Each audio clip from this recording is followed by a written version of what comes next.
Great. Yes. Okay. Good morning, everybody. Yes, good morning. Good morning. First order of business is to approve the minutes to the March 18th, 2025 meeting. I had emailed those to you on April 2nd. Any discussion? I'll make the motion to approve. Thank you, Simeon. Any further discussion? All in favor, say aye. Aye. Opposed? Motion carried. Okay. Item number 2 is the budget report. It was attached to your agenda.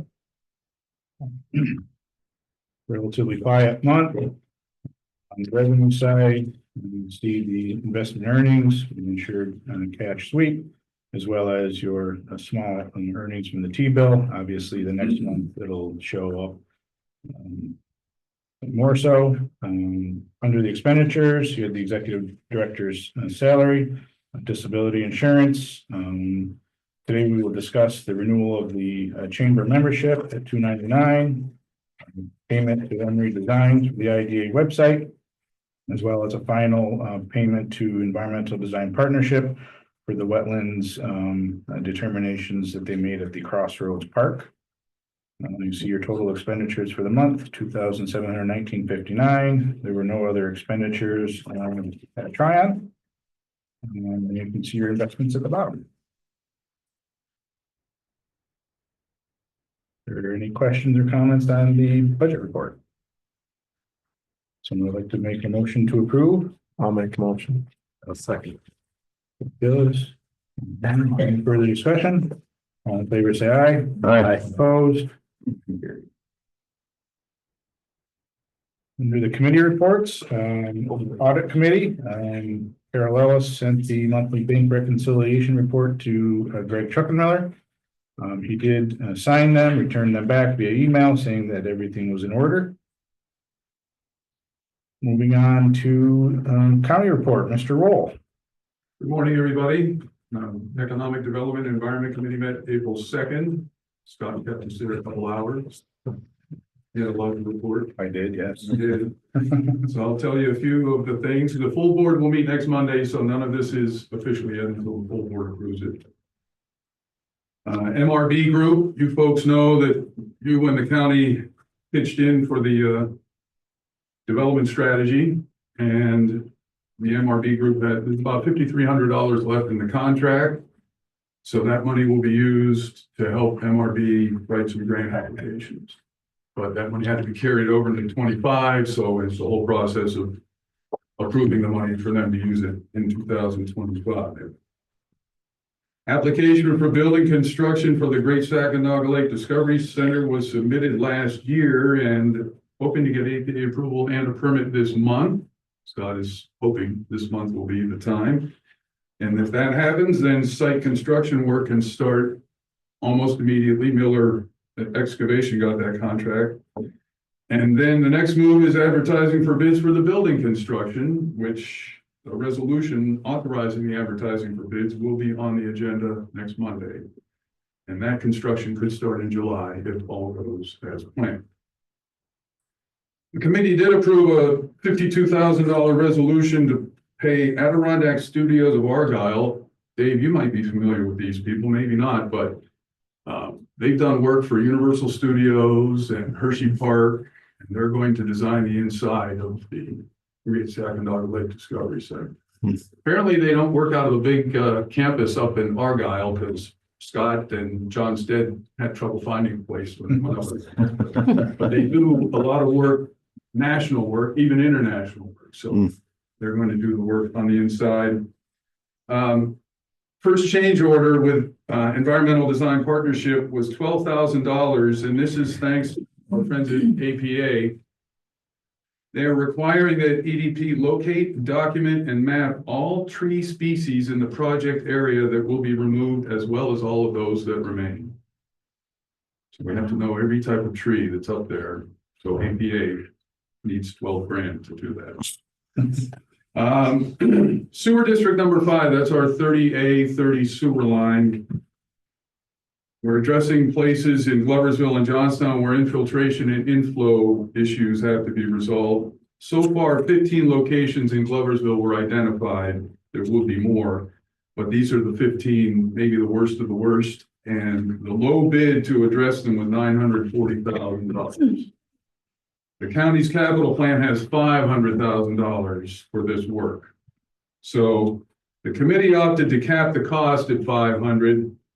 So maybe only 5 or 6 of the 15 will be addressed. They will be the worst ones. So the hope is they'll cover 60% or more of the actual problem, even though it's only a handful of the sites. The $500,000 budget also requires money for EDP to provide construction management for this. So with the reduction in the scope of work, EDP is revising its cost estimates. So right now, a proposal to pay them based on the $940,000 was tabled by the committee until they come back with a revised figure. And just one tourism note, I thought New York Outdoor News had an article in last week's edition. New York State Outdoor Writers Association members were in the county last fall, and they liked it so much they came back for some ice fishing in the winter at Corona and Zacatau Lakes. So they wrote another article, and good publicity for the county. Any questions? The sewer project, are there private owners that have to pay part of the money to fix that, or is that all done? Scott will have the official answer, but Yep. I believe there's no private money. It's all county money right now. Okay. Right, so all of the work that we'll undertake as part of this first phase of the I&I is all in the city right away, road right of ways. Okay. There were a few,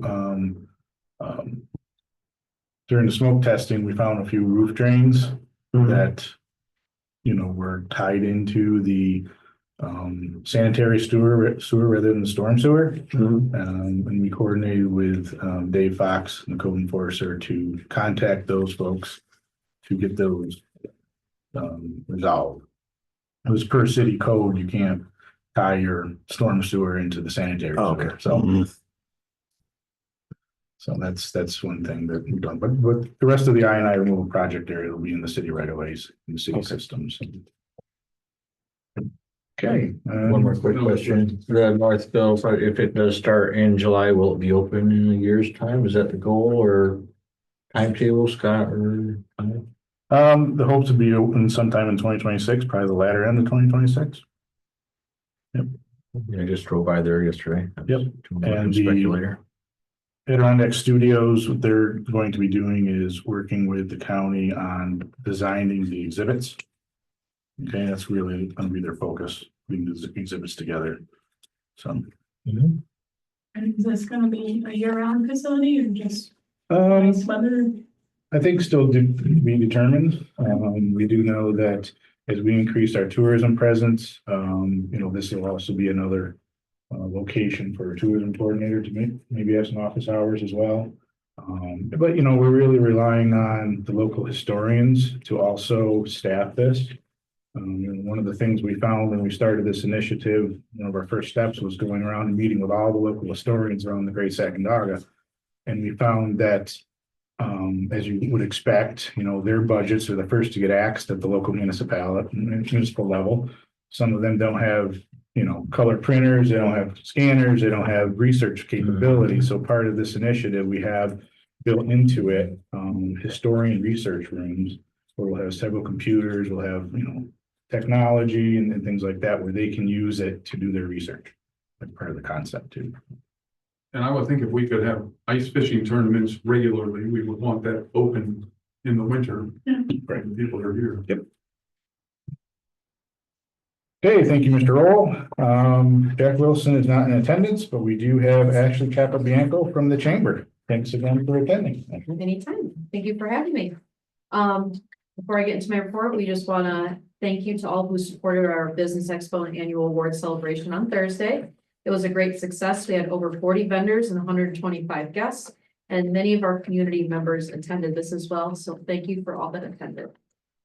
Some of our upcoming events. So on April 10th, Keep Mohawk Valley Beautiful, press conference, 9:30 a.m. at SUNY FM at the Allen House. Keep Mohawk Valley Beautiful is a community-driven organization dedicated to eliminating litter, improving public spaces, and fostering environmental stewardship.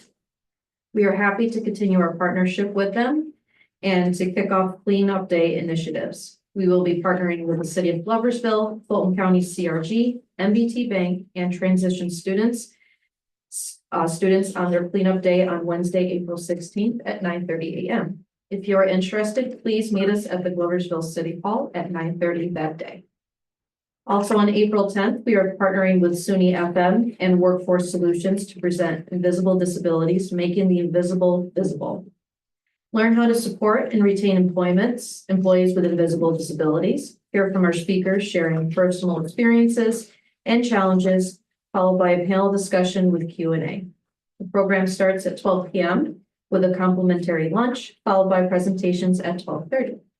Wednesday, April 23rd from 12 p.m. to 3 p.m. is our big annual community job fair, which will be held at their SUNY FM gym. This event is sponsored by the Chamber, SUNY FM, and FMS Workforce Solutions. And on May 2nd, we will host a ribbon cutting at Shine Memorial Hall LLC at 4 p.m. They will be celebrating the completed renovation of the third floor, located at 26 through 40 North Main Street in downtown Gloversville. This open house will start at 3 p.m. with the ribbon cutting starting at 4 p.m.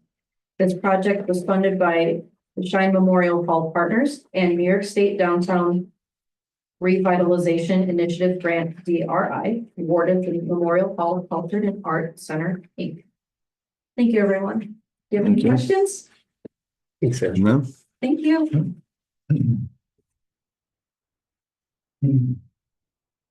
All right, under our old business, we continue to carry project updates on Nexus Renewable, the Tryon Technology Park. As we discussed last month, when Mr. Parrish was here as well, that the town did enact a second moratorium for 6 months. At that time, I think I asked you a question whether that was going to be just for the solar or the battery storage that may be lifted early. The solar may be lifted early. Okay. It's in the attorney's hands. As soon as she's Okay. finished with it, they'll review it, and if everything's good, they will lift it. Okay, that's good news. I did participate in a virtual meeting with Nexus officials on February 19th, just to give them a status report, and they continuing to hold. T-bills, T-bill number 2 will expire on April 17th. You can see the existing term and rate for that T-bill. Below you will see the current rates. Unfortunately, they are quite low in comparison, but we do need to renew T-bill number 2. So what's the pleasure of the board? We don't have our expert here to guide. I know. But I mean, rates have been slowly going down. I think the high interest rates are beyond us now. Are we really sure of that? Right. 9-month rate would put us out a little ways and still 3.77, so. I like the 9 one. Concur. Agreed. I'm good. Okay, who would like to make the motion to remove T-bill number 2 for 9 months? I'll make a motion. Joe Gillis, I have a second. Dan Rounds, the second. Any further discussion? All in favor, say aye. Aye. Opposed? Carried. Let everyone know that. Our website research project continues. Just spoke to Betsy Emery last week. She has completed the IDA's audit of our website, and then she'll be working on the CRGs and the Chamber and Workforce Solutions soon. I've also developed a spreadsheet and have sent that to Ron Peters at the CRG. We need to identify potential of 10 interviewees per category: economic development, workforce, housing, and tourism. And hopefully we'll receive 5 of those persons that would be willing to sit down with Betsy Emery to commence the customer development interviews. So that continues to be a work in progress. Under the new business, under Paris, the following reports were filed on March 12th. The annual report, the certified annual audit, procurement report, investment report. And I must say that we did not receive a single question from the comptroller's office. I was a bit nervous because it's the first time that I had submitted under Paris. And typically in the past, we received a few comments. But I did reach out to my contact, to the controllers, just to verify everything was good, and they said, yes, it's good. So I checked that box. Thank God. Did you call Jim and say, Yeah, right. No, I didn't do that, but so that's good news. I don't know what the next step is on that, but we'll see. Okay, a couple of other action items. The Tryon Technology Park lawn mowing RFQ. I did send out a request for quotes. And they will be returned on April 30th. You can see the businesses that we have contracted with in the past and the costs dating back to 2014 to know around the Tryon Technology Park. Last year, we actually increased the number of finished mowings from 9 to 11. And this year, I expect this to be a little bit less due to the fact that this will be the first year that our facilities department will be taking care of the property that you deeded over to the sewer district, which was around the big pond. And down by the wastewater treatment facility. They've decided that they wanted to do that themselves now. So that's fine. What percentage of land is that? What is 20%, 10% of the project, 5%? Probably less than that, but I think it was around 3 or 4 acres. I mean, it's a good chunk. Okay. You know, it was a good chunk. And I do know that in the past, some of the contractors, if it were wet, they had difficulty mowing around the pond area. So that tended to grow up a little bit more, but so we'll see. And obviously, this is, a pass through to Stanley. They have agreed to, reimburse us, but, if the sewer district is willing to do it, I'd say we let them do it and lighten the load for Adam and Stanley as well. So, okay. The hay leaves at Tryon are in our farms. Again, I would like to plant corn on the 55 acres at Tryon. Same as in 2024, and they have offered $30 an acre to do so, which was the same as last year. Somebody like to make a motion to authorize the chairman to sign a lease with R&R Farms? I'll make that motion. Dave Moore, there's a second? Bill Simeon. Any further discussion? All in favor, say aye. Aye. Opposed?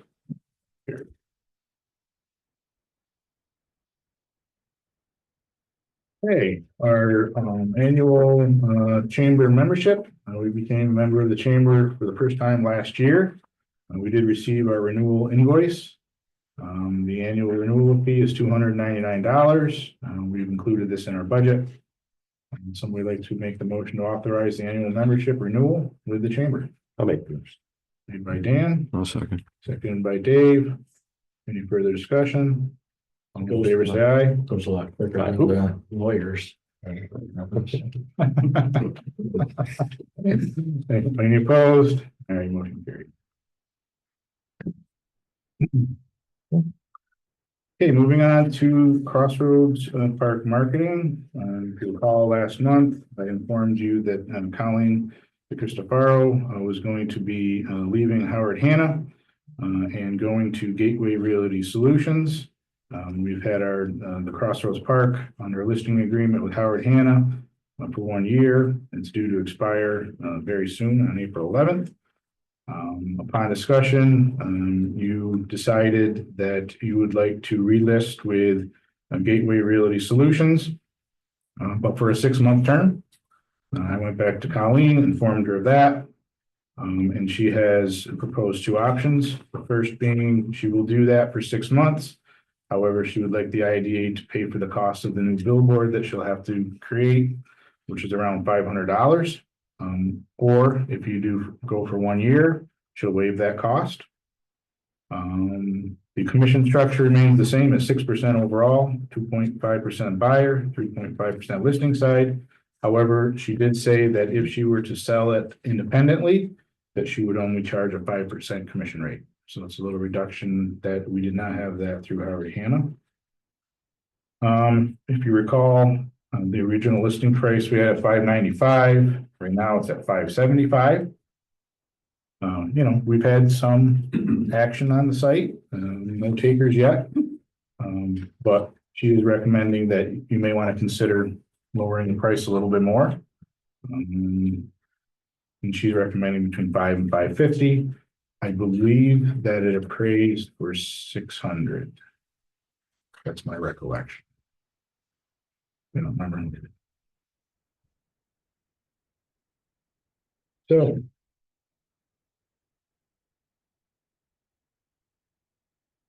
So with the idea of the $500 billboard in the 6-month term versus 12-month term, what do we think? I like the 12-month term. The year goes by pretty quick. I agree.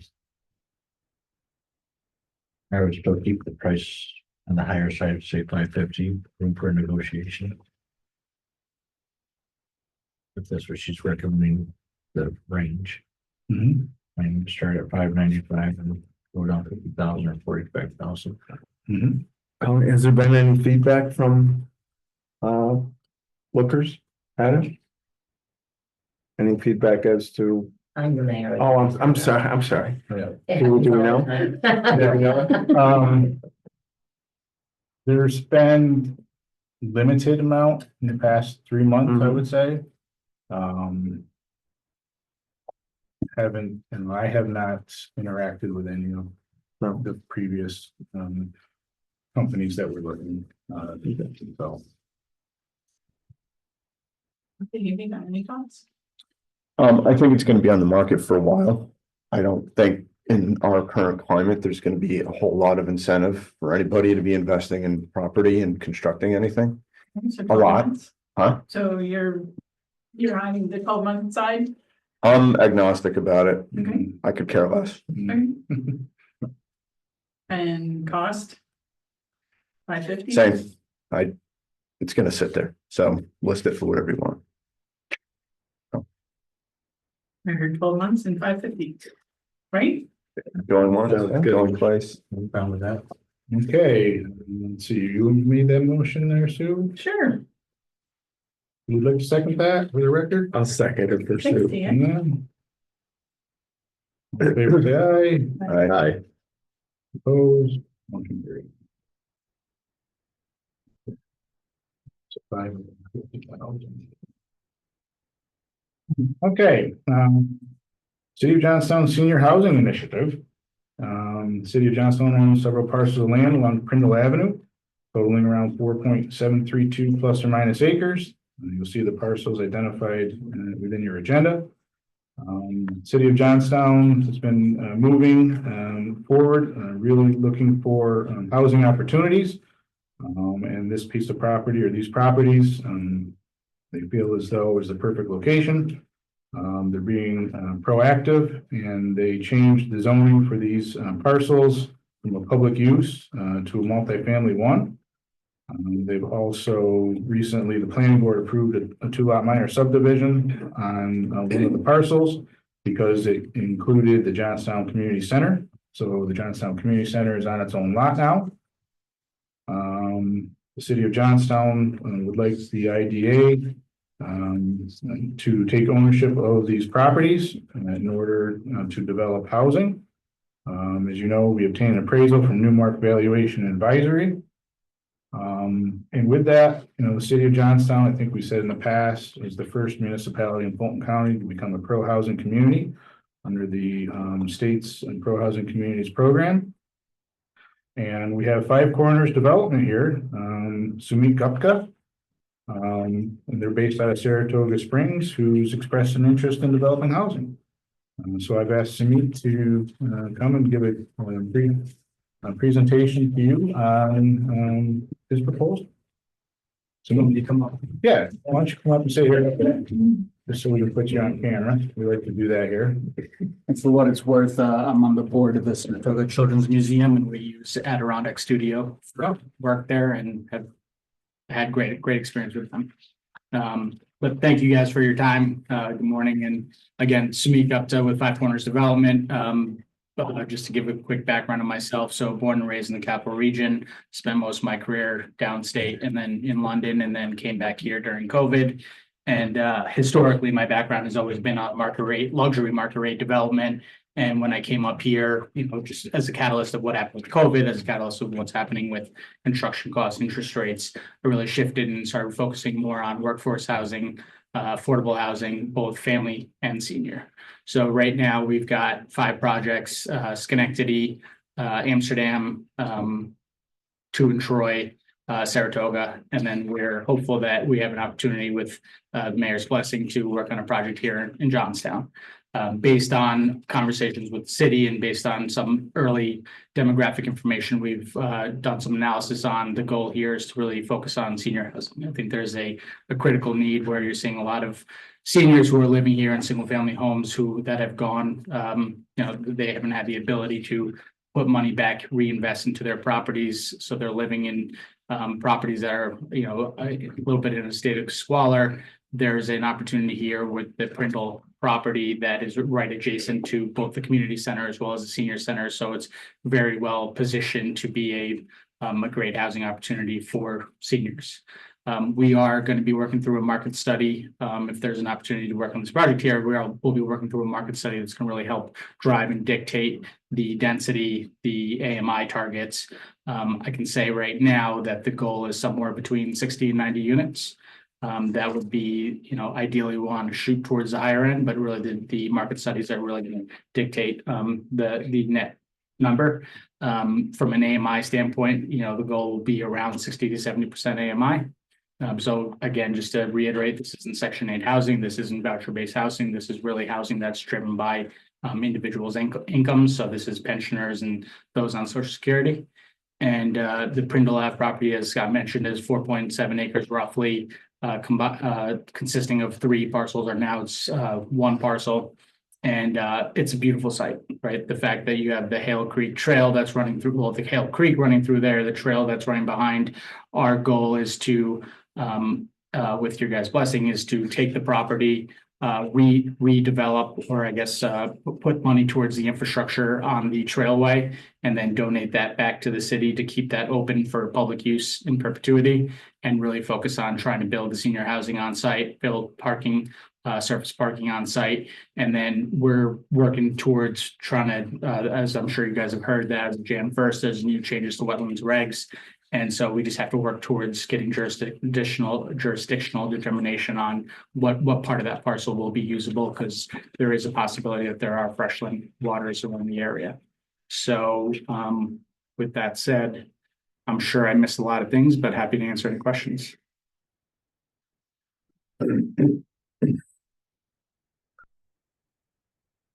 When you say market rate, that's for the apartments are gonna go from 1,500 to 500 type thing? So we're doing income-based housing. So this is based on tax credits. So market rate is just non-HCR homes and community renewal related projects.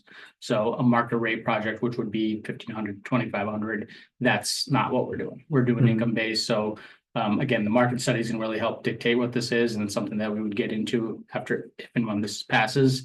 But the goal would be you're looking at rents that are closer to like $900 to $1,200. Yeah. You used an acronym AMI. I don't know what that Sorry, area median income. Okay, thank you. Yeah. Do you have any other projects like this happening in the area? Yeah, identical on 2 other projects. So we've got a project in North Central Troy that's 74 units, also affordable senior housing. So very similar project in terms of size, in terms of target audience.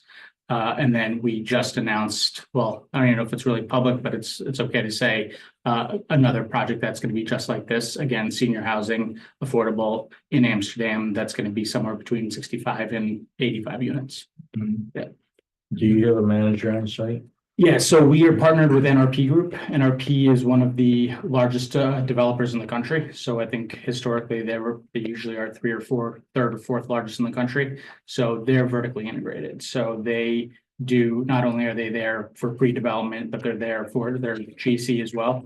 And then they stay all the way through ownership and property management. So you have a one-stop shop of, phone call where they're dealing with the entire process. They've just completed a 202 unit project called the Reserves at Saratoga, right next to the Saratoga Amtrak station, which implore you guys to take a look just to get a sense of quality, build quality, and look and feel. And then they've broken ground, and I think they're near completion on a similar project, 74 units in Bethlehem. What was the name of it in Saratoga? The Reserves.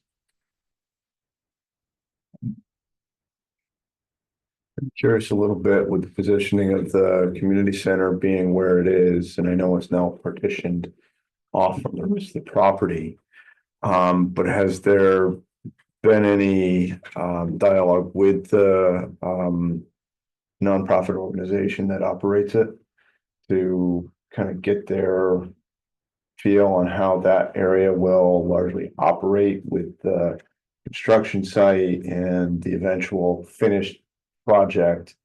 I'm just curious if you've solicited their input on any part of this. So short answer is no, but that will be our next step. We're obviously just coming to public on this now. So the goal would be to sit down with them and understand. The city is also working through, they're acquiring a couple of properties there and making some changes. So there's a lot of things that are going to be happening in that little corridor. So we have to still work with the city to fully understand what their goals are, how that's going to tie into both the senior center as well as community center. But we'll absolutely plan on sitting down with them.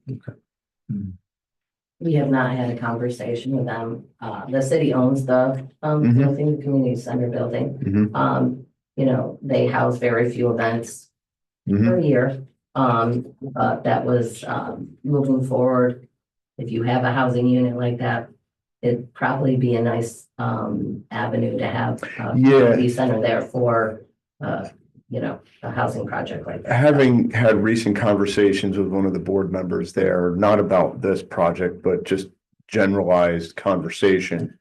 I think they're looking at what their future looks like. And I just think it would be a good opportunity to connect the city and you with them and sort of figure out what that whole development looks like with them being positioned in that location.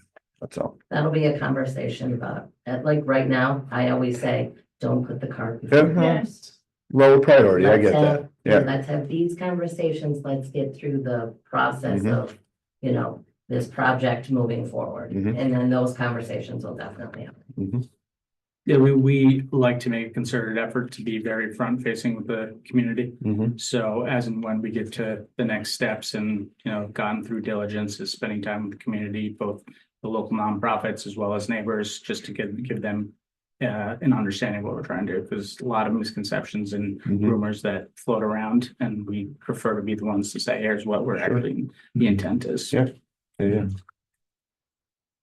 So let's just say you have 74 units in there. All of them have to be a senior? 55 plus, yeah. 55 plus for 100% of the 74 units. Yeah, that's the intent right now. Yeah. Okay. And that's really driven by, conversations with the with the mayor and based on some analysis we've done on the demographics. Okay. Yeah. I think it's a great project. I think it'd be awesome to have that particular parcel redeveloped into something more useful than just the dead area that it is. And I agree, it's a beautiful spot. Wrong choice of words with saying dead area, but It's right across the street. I get that, right across the stream. no, it's an unutilized, or it's not optimized in terms of its serene. use. It's like just that walking trail. Like the first time we walked down it, I was blown away. It's a beautiful. I mean, it's quiet for the same reason that I just mentioned. But just having that creek running there, like for better or worse with the wetlands, but it's a great little location and Mhm. that's part of the reason why we want to make sure that the trail stays there. As short as it may be, it's still connectivity into downtown or Mhm. still a walking trail that people use regularly. So we want to make sure that that stays intact. Yep. Part of the project also is that there is a bridge right now that goes from Prindle that connects onto the main portion of the parcel. That bridge is effectively no longer usable. Hmm. So part of the project will entail rebuilding a bridge there and then making sure we have the appropriate egress onto Main Street as Mhm. well. Yeah. Mhm. Cool. With these projects being 55 plus. And the size of that property, obviously, would you expect that? The persons there would have two vehicles, or is there a limitation, you can only have one vehicle, or how does that work? Well, I can tell you based on statistics so we have with all of our other projects with looking at consolidated data from our partners who have a lot of existing senior housing across New York State. And when I say up New York State, I'm saying upstate. So all the way from here to Buffalo. On average, you're seeing, I think it's a 0.6 ratio for seniors specifically, 0.6 ratio of units to cars, right? So we're trying to make sure that we stay at a 1-to-1 ratio, putting aside what zoning code is. We're trying to make sure we stay within a 1-to-1 ratio because you are going to have folks who have senior care coming in, right? So making sure you have spaces for them, making sure you have spaces for leasing office. But for the most part, just given the proximity to all of the big box and grocery stores, you're definitely not going to see 2-to-1. Right. It's more likely 1-to-1. In fact, I was kind of blown away by looking at this stat the other day, but on average across a portfolio of call it 40 senior projects, it was basically a 1-to-1 tenant to unit ratio. So you don't even see a lot of older couples. You're mostly seeing singles, right? You know, somebody's passed away or what have you, that's really moving into these types of properties. Mm-hmm.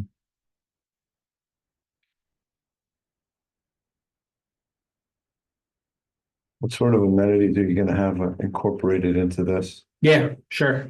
So, I mean, still at this point where you get it, we haven't designed a building yet, so, but on typically you're always gonna have gyms, you're gonna have your common areas for lounge areas for people to congregate, potentially a library area, potentially a computer room area, washer dryer, and there'll be finishes like because we are doing this through an HCR program, we are required to adhere to all of HCR requirements, which are pretty substantial, right? And those actually drive up the cost significantly. But if you walk into a HCR project versus a typical market rate project in, let's say, Fulton County, you would not know that there's any difference between the two projects, right? The project you mentioned, the reserves. Yeah. Was that HCR? That was, yeah. I have nothing to do with that. That's our partners, but yeah, No, it's but HCR, yeah. It would So be held to they're- the same standards and it's similar in size. Absolutely, yep. Size wise, it may be different because that's a family project. Okay. So seniors you're typically going to go smaller units because you have less Okay, kids. so and the reserves is not a 55 and over. correct, it is Okay. not, yeah. With the families, you're going to have more 2 bedrooms, maybe a sprinkling of 3 bedrooms. Here, it's going to be predominantly 1s. We'll have potentially some studios and some 2s, but for the most part, because of the ratio I mentioned before of individuals to units, 1 bedrooms is what you see the most demand of. You'll have like an elevator. And Yeah, senior housing requires period. It's just by code requires an elevator. So definitely we'll have elevators and, it's again, implore you to go take a look at the reserves to get a sense of not necessarily the architecture, because that's more of, let's say, a hybrid between garden style and townhome project that's scattered. So it's a much larger site. This is going to be more of a traditional, 3 or 4 story building, a singular multifamily building. But the amenities, and you can go take a look at the clubhouse there. It's beautiful, right? That type of locker rooms, not locker rooms, mailbox lockers, everything that you would expect to see in a market rate product, you would see in this. What kind of application process is there for someone that's interested, if this were to be constructed? And Yep. how does that work? So it's a lottery-based system. You put in your application, providing all of your income credentials, and then it runs through, we have leasing operators who are going to review all the applications, and then it goes through a lottery. So basically, it's not a first come, first serve, and effectively, if your number gets called and you've applied, then you have the right to take a lease.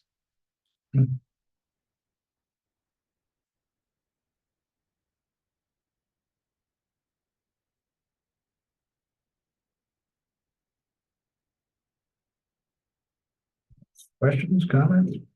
Amy, anything else to say? I'm just hoping that we can move forward with this project. I agree. It was a piece of property in the city that nobody really knew about. And it's a gem to me. It's centrally located. It's around all our shopping, our downtown, our parks, our new park we're putting in.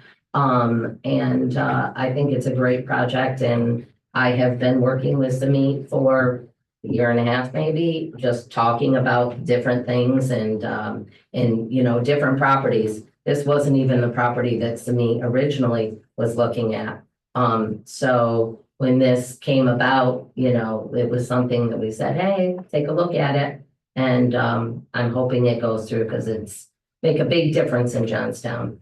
And if I'm not mistaken, Mayor, the properties effectively become somewhat obsolete for you guys because you were previously housing your salt piles there, but you have a secondary location and Yes. you're basically consolidating everything Yes. to there. Yeah. Yes. Yeah. So between the fact that it's now become a vacant parcel and also the fact that now you can't even use the bridge, right? It's somewhat, it's a property in need of, I'll say, repair, Indeed. redevelopment.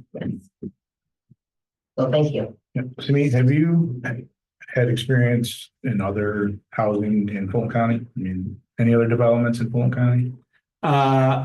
We are working on something that we haven't gone public with that is in Fulton County. Okay. But this would be the first. Okay. Yeah.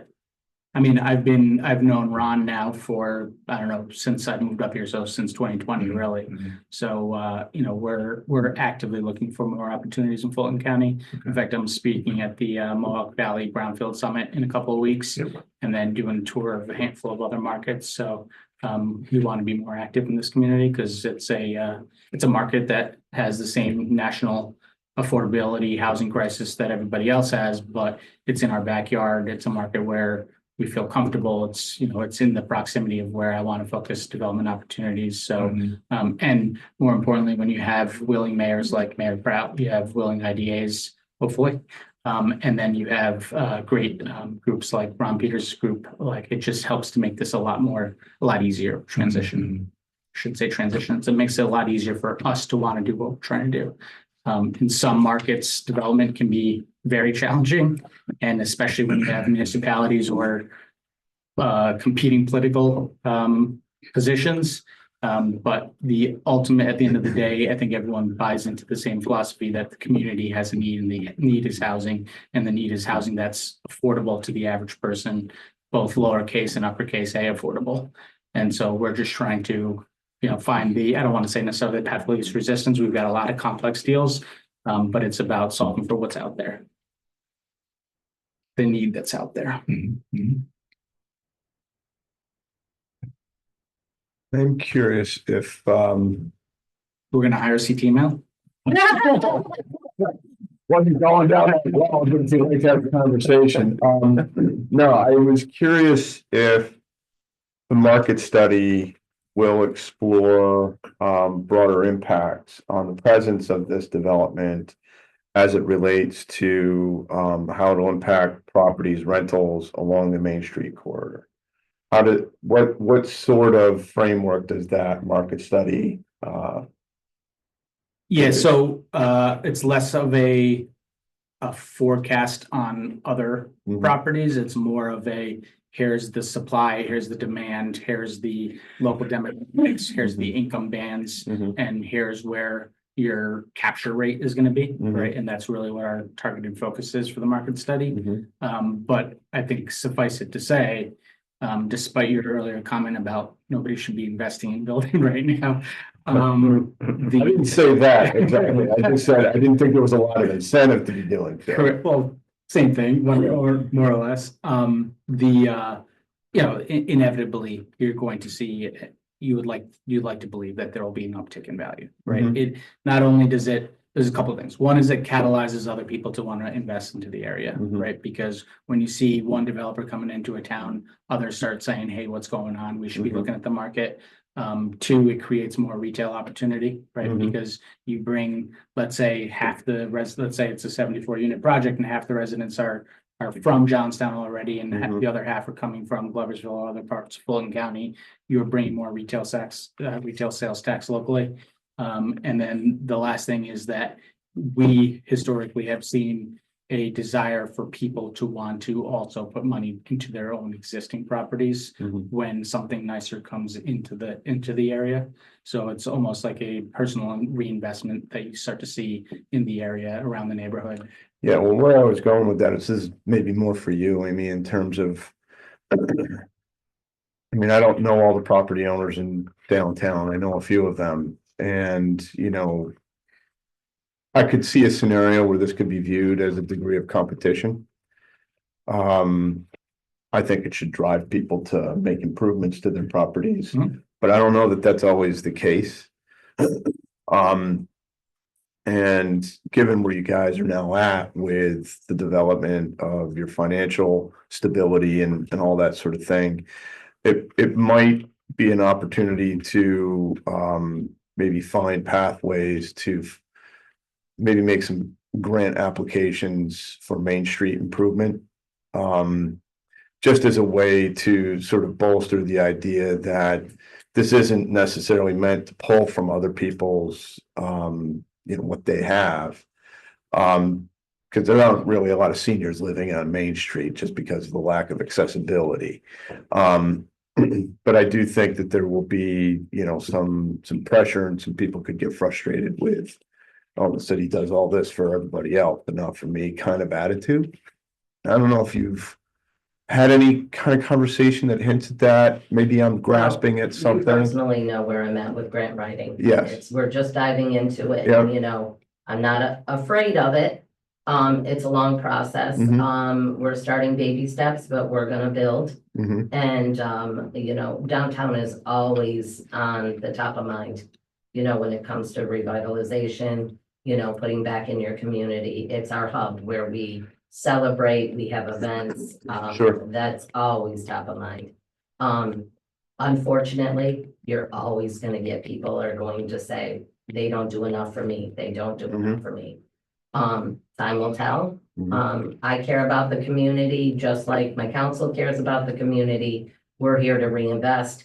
That's why, number one, I believe I'm still the only municipality in Fulton County that's pro-housing. We got right on it from the minute it was proposed, we jumped on it. That's because we're aggressively looking to improve our city, improve the quality of life. With that being said, we're rolling out a lot of stuff. Our city ordinance haven't been updated since 1969. They should be done about June or so. It's been a 2-year-long project, but there are gonna be, some really great additions to that where we're gonna hold people accountable. We're gonna hold, homeowners responsible and landlords responsible. And, we wanna make this city a beautiful city, attract tourism. That's why we hired a part-time tourism. And don't misunderstand my question. I applaud everything you No, guys are you know what you're doing. saying. I agree. It's just seeing this as an opportunity to leverage that a little bit to try to incentivize somebody to be making an investment in their properties. There have been some that have, in all the right ways, but there are several still that are not. And, it's, there's still some unutilized space in, Main Street buildings that could benefit Yes, there from is. some improvement. So, Yes, there is. I'll We leave it will at that. continue to keep on trying to market that. Yeah.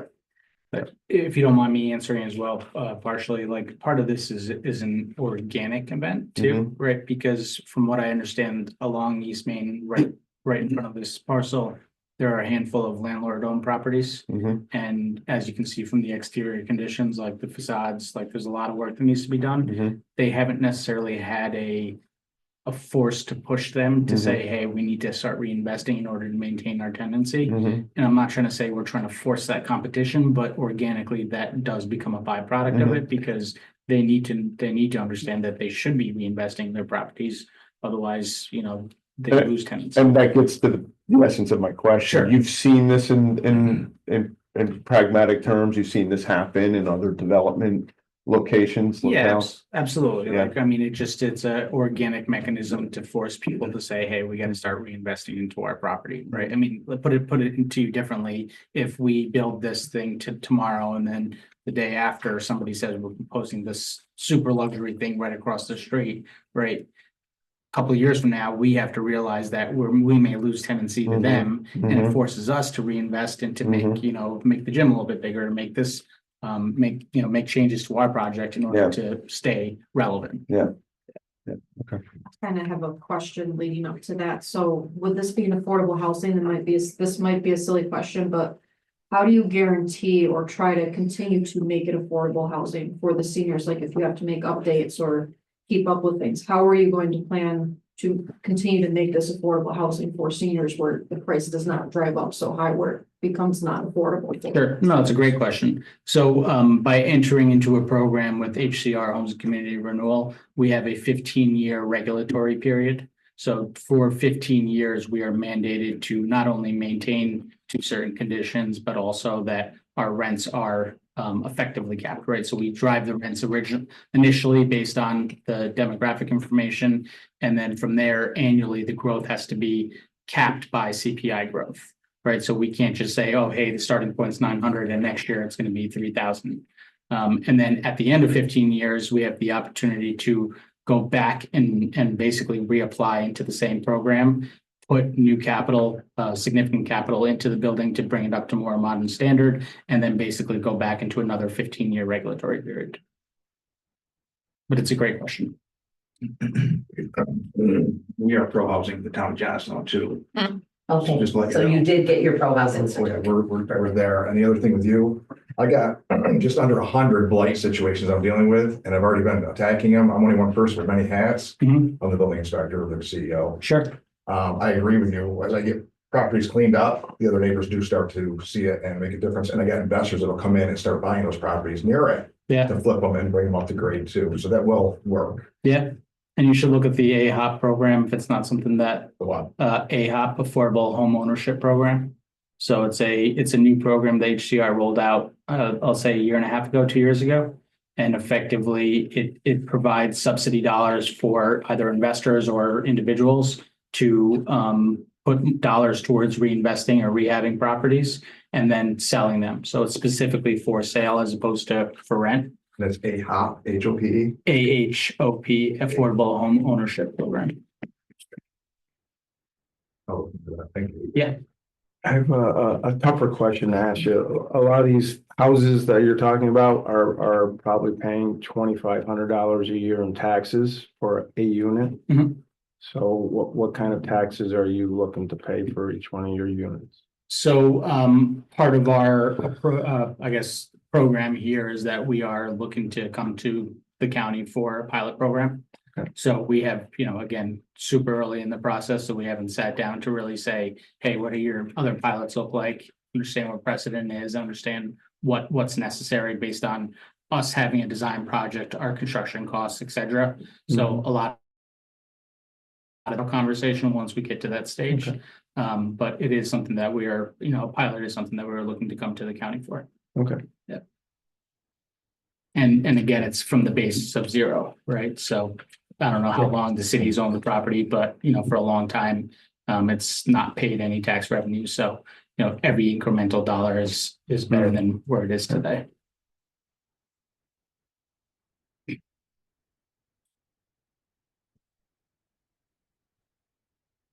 Anything else? All right, appreciate it. Yeah, would you like me to wait around? If you have any follow-up questions? Yeah, you can for a little while, maybe. Sure. I'll just shut the door and stay here, or you want me to go Well, I mean, downstairs? we're gonna go into executive now and then. Yeah. Everybody can go. Okay. All right, would like to request to go into executive session.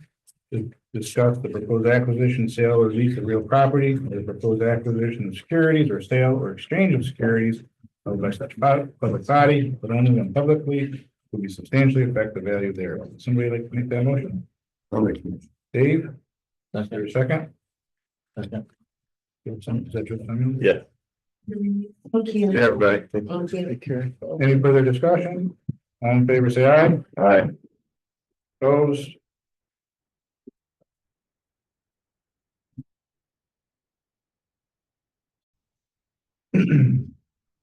All right, under the other business, again, the Mohawk Valley Brown Hill Fields Developer Summit, it's April 23rd, 24th.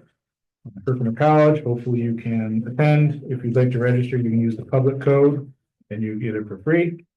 Board training, just quickly, you have a IDA policy 01, which is your compensation and reimbursement policy. And this was adopted in 2008. And per the request back in January, you wanted me to look at all of your policies or dated policies and recommend changes. This policy references section 856 of the general municipal law, which only indicates that the Fulton County Board of Supervisors would appoint members to the IDA board. It doesn't say anything about compensation or reimbursement. So I'm recommending that we just remove that language regarding section 856 entirely from that policy. Anybody like to make that motion? I'll make that motion. Joe? A second. Anyone? Any further discussion? All in favor, say aye. All right. Opposed? Okay, carried. I don't have anything else for executive. Next meeting, May 3rd. Somebody like to make the motion to close? Quick question. Oh. No, I can't say it. I can't say. Yeah. Make a motion to close at I 10:20. say it out loud. I'll make the motion. Dave? Wait, our next meeting is May 6th, 13th, sorry, 13th. Yeah. Anybody like to make the second to the motion? That's it. Joe, in favor, say aye. All right. Opposed? No. Meeting closed.